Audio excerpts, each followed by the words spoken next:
가난한 흥섭이 부부에게는 유일한 보물이었던 딸 춘심이 있었습니다.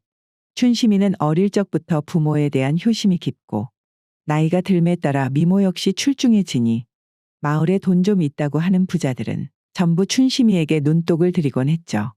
그러던 어느 날이었습니다. 하이고 거 매파 어르신께서 우리 집까지는 또 무슨 일로 찾아오셨단가요? 아, 매파가 거 혼처 땜시 왔지 무슨 일은 무슨 일이란가? 거 춘심이 말이여 아주 우리 마을뿐만 아니라 인자는 옆 마을에서도 어째 다들 한번 자리를 마련해 달라고 부탁을 하는구만. 우리 춘심이가 이제 그런 나이가 되기는 했구만요. 그래도 거 시집 가서 어디 구박이라도 받지 않으려면 뭐 작은 거라도 예단을 해서 보내야 할 것인디. 하이고 가진 것이 없어 놓으니 이것이 참말로 큰일이구만요. 아, 이 사람아. 이렇게 여기저기서 춘심이를 찾는 곳이 많은데 무얼하러 예단 걱정을 하고 있는가?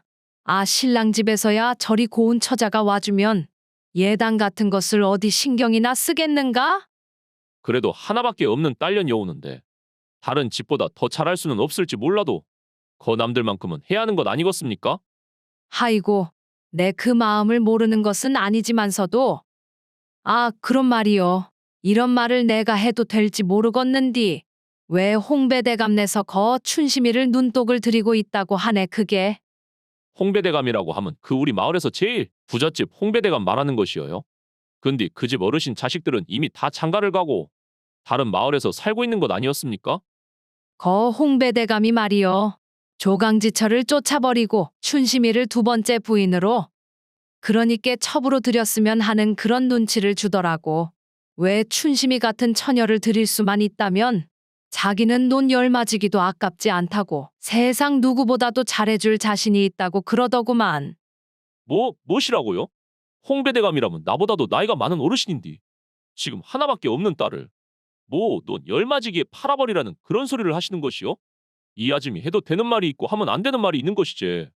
우리는 생각 없으니까 그런 소리 할 거면 다시는 우리 집은 아주 근처에도 올신거리지 마시구랴. 하이고, 거 화내지 말고 실리적으로 잘 한번 생각을 해보더라고. 아, 이런 기회가 만날 오는 것은 아니구만. 흥섭이는 자신은 비록 가난하더라도 하나밖에 없는 딸 춘심이만큼은 자신이 원하는 집안에 시집을 보내주기로 생각했습니다. 하지만 세상 일이 항상 생각했던 대로 흘러가지 않듯이 연속적인 흉년이 찾아와 그나마 간간히 있었던 자빌들도 점점 줄어들게 되어 흥섭이 부부는 올해를 어떻게 보내야 하나 근심이 늘어가기만 하였죠. 하이고 작년에도 흉년이라 겨우겨우 넘겼는디 거 하늘도 무심하시제. 올해도 꼴을 보니 쉽지 않겠구만. 그러니까 말이어요. 암만 어려울 때도 뭐 품삯을 적게 받았으면 받았지. 일이 끊인 적은 없었는디. 아, 매주 나가던 영덕이 어르신 댁에서 당분간은 부르기 전에 안 나와도 된다고 하는 것은 내 처음이구만요. 이렇게 되면 진짜 올겨울은 어떻게 해야 할지 막막하구만. 겨울에 거 부모님 제사도 있는디 가난한 집 제사 돌아온다는 말이 거 우리 집을 두고 하는 말이었구만. 그렇게 해답이 나오지 않은 흥섭 부부의 고민이 더욱더 깊어질 무렵 딸 춘심이가 안방으로 찾아왔는데요. 아버지 저 말이에요. 거 올해가 가기 전에 시집을 갈까 하는구만요. 응? 춘심아 그것이 갑자기 무슨 말이다냐? 느닷없이 시집을 간다니 그것도 오래 말이오. 네 우리들 몰래 뭐 만나고 있는 총각이라도 있었냐잉? 아, 요전번에 매파 할머니를 만났는디. 거 홍배대감 댁으로 들어감은 논을 그것도 열마직이나 주신다고 그러더구만요. 하이고 춘심아 너 지금 무슨 말을 하는 것이오? 아 홍배대감이라면 거 부인을 찾는 것도 아니고 첩을 찾는 것인디. 내가 니를 어떻게 거기에 보내겠냐잉 춘심아. 니 지금 우리 집 사정 땜시 그러는 것이냐? 아버지, 뭐 저는 지금 딱히 마음에 둔 사람도 없고 매파 할매한테 들어보니 홍배대감 댁에 들어가기만 함은 아주 그렇게 나한테 잘해줄 거라고 하니 앞으로 고생할 일 없어서 좋고 제가 또 그렇게 가면 우리 집에는 땅이 생겨서 좋은 것이니 서로 좋은 게 좋은 것 아니겠습니까? 그러니까 좋게 좋게 생각하자고요, 아버지. 흥섭이는 그것만은 안 된다며 반박을 하고 싶었지만 현실적으로 그것 이외에 마땅한 수도 없어 보였기에 한참을 아무 말도 할 수가 없었습니다. 오메 아이고 춘심아. 아이고 내 진짜 참말로 애비로써 네 앞에서 얼굴을 못 들겄다야. 참말로 미안하다는 말밖에는 할 말이 없다 춘심아. 그리하여 며칠의 시간이 지나고 흥섭이는 이른 아침부터 춘심이와 함께 홍배대감의 집으로 향했습니다. 홍배대감의 집까지 가는 길 내내 딸 춘심이에게 뭐라도 말이라도 해주고 싶었지만 결국 적당한 말을 찾지 못한 채 모녀는 아무 말 없이 그저 함께 길을 걸을 수밖에 없었지요. 그런 어색한 침묵 속에서 둘은 마침내 홍배대감 집에 도착하니 그곳에서는 홍배대감이 기다렸다는 듯이 마당에 나와 있었습니다. 그래, 춘심아, 아주 잘 왔구만. 내 매파한테 이야기를 듣기는 들었는디 오늘 이렇게 실제로 너를 만나보니 아주 눈이 부셔서 눈을 제대로 뜰 수가 없겠구나. 거 홍배 어르신, 춘심이가 여적 세상 물정도 모르고 또 부족한 곳이 한두 군데가 아닌디 그래도 따뜻한 눈으로 잘 좀 돌봐주셨으면 합니다. 이 사람아, 춘심이가 여기로 온 이상 그것은 아주 걱정을 할 필요가 없는 문제구만. 내 아침 밤낮으로다가 아주 뜨거운 눈빛으로, 아니 따뜻한 눈길로 잘 보살펴 줄 테니 자네는 아무 걱정을 할 필요가 없다니께. 저기 그런데 어르신 그러니까 저 약속했던 땅은 어떻게? 아, 그래, 받을 것을 받았으면 또 당연히 줄 것은 주는 것이 맞는 것이지. 그나저나 그 우리끼리 하는 이야기인디 저 춘심이가 처녀인 것은 확실한 것이지. 내 일전에 매파한테는 처녀라는 소리를 들었지만서도 자네 입으로 들어야 또 확실한 것 아니겠는가? 저 정도의 미모면 그래도 날파리가 한두 마리쯤은 분명히 꼬였을 것인디. 하이고 어르신 거 애가 지금 옆에 이렇게 있는데 어떻게 그런 말씀을 하십니까? 그래, 이거 내가 아주 신뢰를 범해 불었구만. 어차피 그것은 오늘 밤이면 알아볼 텐디. 나이를 먹으면 이렇게 참을성이 없어지고 뭐든 확실하게 하고 싶어져서 말이여. 자네가 좀 이해해 주시게. 그나저나 약속했던 그 땅 문서는 말일세. 내 내일 아침까지 잘 준비를 해놓을 터이니 그렇게 아시고 내일 아침 날이 밝는 대로 다시 찾아오시게나. 어르신 그럼 내일 다시 찾아뵙겠습니다. 하이고 춘심아, 거 몸 아프지 말고 잘 지내야 쓴다잉. 흥섭이가 홍배대감의 집에서 나와 가장 먼저 들른 곳은 마을 외곽에 위치한 주막이었습니다. 딸 춘심을 홍배대감에게 넘기고 나니 그제서야 다 전하지 못한 춘심이에 대한 미안한 감정을 그나마 술의 힘을 빌어서라도 토해내기 위해 주막으로 곧장 향했지요. 아, 흥섭이 자네. 그 정도면 이미 많이 마셨구만. 내 자네 심정을 모르는 것은 아닌디? 그래도 더 마시다가는 진짜로 큰일 나겠어, 이 친구야.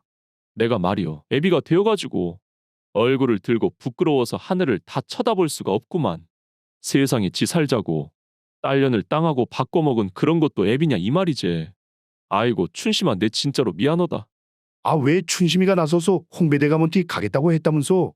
지도 뭐 다 생각이 있어서 그러지 않았겠는가? 그러니까는 너무 그렇게 자책하지 마라, 이 친구야. 어디 그것이 지가 가고 싶어서 그랬겠는가? 집이 가난하니 지 한 몸 희생해서 어떻게든 집안 한번 일으켜 보려고 그런 것이지.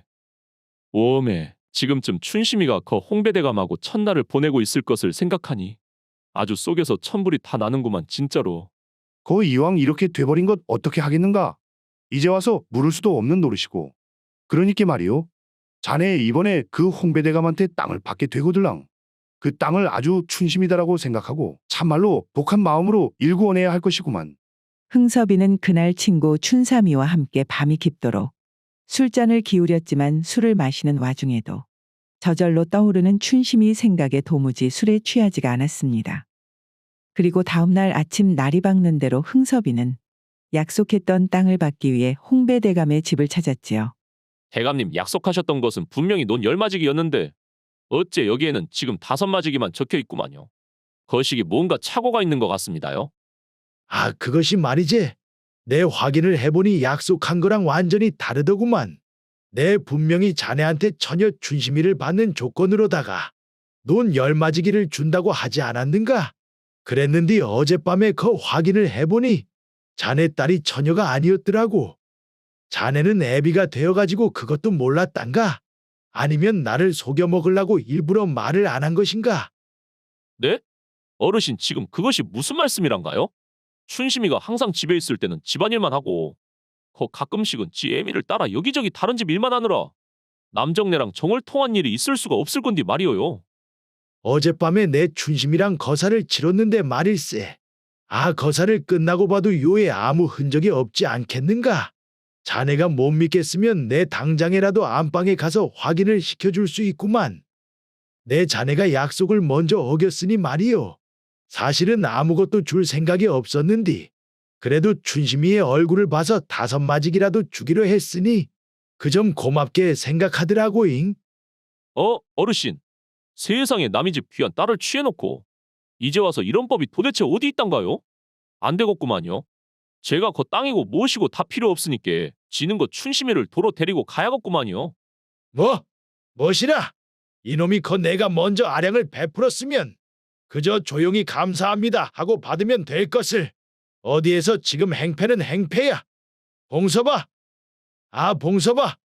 손님 나가신다니까 네가 대문까지 잘 모셔다 드려라잉. 논 열맞이기. 그것은 딸 춘심이를 홍배대감 집에 팔아넘기듯 넘겨버리고 받았어야 할 춘심이의 몸값이었습니다. 아무리 자신이 힘이 없고 가난하다고 하여도 춘심이가 희생한 대가로 받는 땅만큼은 애비된 입장에서 어떻게든 제대로 받아야겠다고 한 흥섭이는 그 뒤로도 계속해서 홍배대감 집의 문을 두드렸지만 대문을 열고 나오는 것은 다름 아닌 머슴 봉섭이었는데요. 아따 거시기 어르신 참말로 말귀를 못 알아들으시는구만. 거 볼 일이 없다는 사람 집을 뭐 하려고 그러고 매번 들락달락 거리는 것이오. 이 도둑놈들아, 세상에 무슨 천벌을 다 받으려고.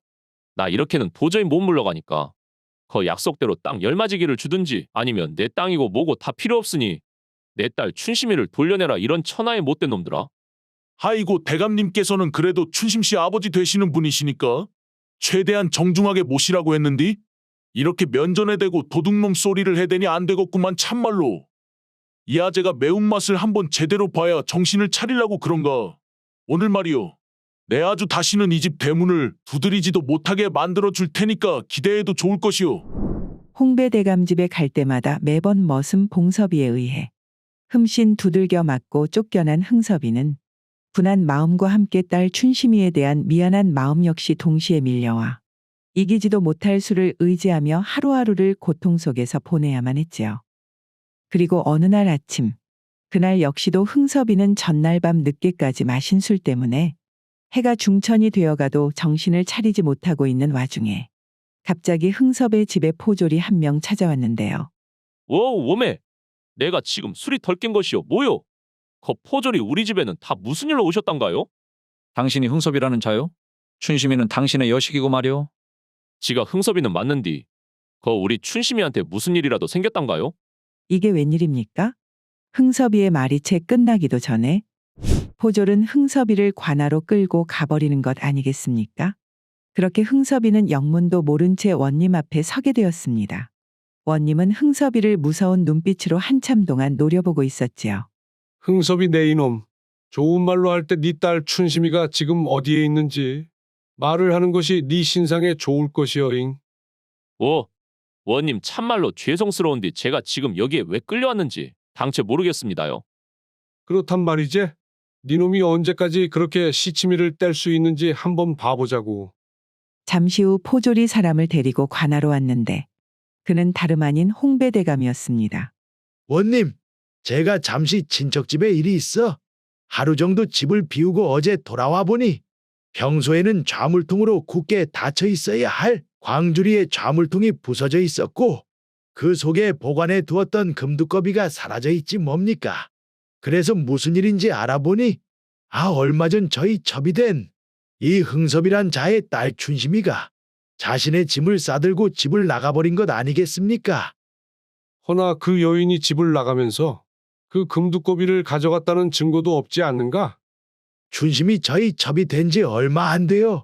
괜히 아비를 자주 만나게 하면 미련이 쌓이게 될까 봐 우리 집에 온 이후로 둘을 만나지 못하게 하였더니 그것이 저에게 앙심을 품고 지 아비와 내통해서 저희 집 금두꺼비를 가져간 것이 틀림없습니다, 원님. 그 증거로 이 흥섭이란 자의 집을 뒤져보면 분명히 금두꺼비가 나올 것입니다. 원님은 홍배대감의 증언대로 포졸을 흥섭의 집을 보내 집안 구석구석을 수색하게 하였지요. 한참 시간이 지나 수색을 나갔던 포졸이 관하로 다시 돌아왔는데요. 이게 웬일입니까? 그 포졸의 손에는 흥섭이 평생 구경도 하지 못한 금두꺼비가 들려있는 것 아니겠어요? 그렇게 흥섭이의 집에서 결정적인 증거가 나오게 되자 흥섭이는 여지없이 범인으로 몰리게 되어 곤장을 20대나 맞고 만신창이가 된 채로 그만 옥에 갇히게 되었습니다. 이후 원님은 포졸에게 마을 이곳저곳을 뒤져 도망간 춘심이를 찾으라고 명했지만 어디서도 춘심이를 찾을 수는 없었지요. 그렇게 흥섭이가 옥살이를 한 지도 벌써 반년 이상 시간이 흘러 여름이 되었습니다. 하루는 흥섭의 아내가 오랜만에 흥섭이를 만나기 위해 면회를 왔는데요. 반년 만에 보게 된 아내의 모습은 평소보다 훨씬 수척해 보이고 얼굴에는 근심이 가득 차 있었지요. 임자, 춘심이한테 어디 연락은 없었는가?